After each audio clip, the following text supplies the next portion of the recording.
Kamusta, mga kaboxing fans? Welcome sa ating channel kung saan pinag-uusapan natin ang pinakamainit na balita sa mundo ng boxing.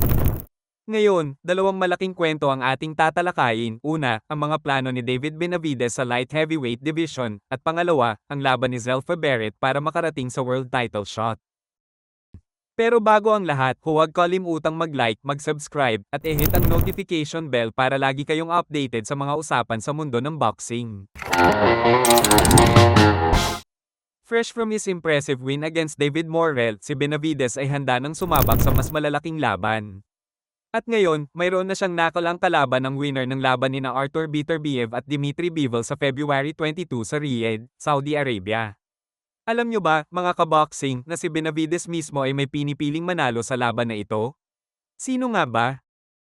Si Dmitry Bivol. Bakit? Dahil noong 2022, tinalo ni Bivol si Canelo Alvarez, ang pinakamalaking pangalan sa boxing ngayon. At para kay Benavidez, kapag tinalo niya si Bivol, masasabi niyang mas magaling siya kaysa kay Canelo. Kilala ni Benavidez si Bivol dahil sa kanilang mga sparring sessions. Ayon sa kanya, magaling at malakas si Bivol pero handa siyang harapin ito para patunayan na siya ang tunay na king ng light heavyweight division. Pero teka, hindi lang basta-basta ang laban na ito. Kung manalo si Bivol, posible raw na magkaroon ng trilogy match nila ni Beterbiev. At kung mangyari yun, baka maghintay pa si Benavidez ng halos isang taon bago siya makalaban.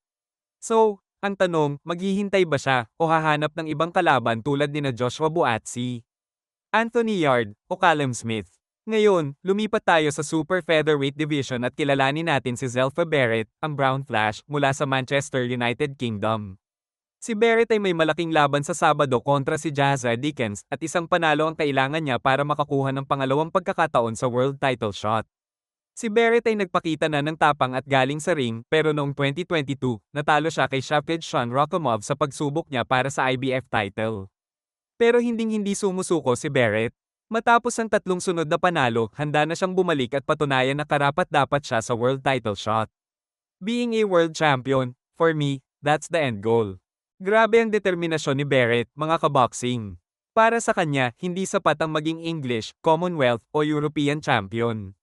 Ang gusto niya ay maging world champion. At sa laban niya kay Jazza Dickens, ipapakita niya kung bakit siya ang karapat-dapat sa world title shot. Kasama ni Barrett ang kanyang tiyo at trainer na si Pat Barrett, isang dating British at European champion. Ayon kay Pat, hindi dapat maliitin si Dickens pero handa si Zelfa para sa laban na ito. Sabi niya, "We're definitely not overlooking him. It's a really good fight for Zelfa." Ang laban ni Barrett versus Dickens ay bahagi ng isang malaking boxing event sa Manchester. Kasama rin sa card ang laban ni Jack Catterall at Arnold Barboza Jr. para sa interim WBO super lightweight title. Sobrang exciting ng gabing ito, mga kaboxing. Abangan natin ang mga susunod na kabanata sa boxing careers ni David Benavidez at Zelfa Barrett. Huwag kalimutang mag-like, mag-comment, at mag-subscribe sa ating channel para sa mas maraming updates sa mundo ng boxing. Maraming salamat sa panonood, mga kaboxing fans. Ingat palagi, at see you sa next video.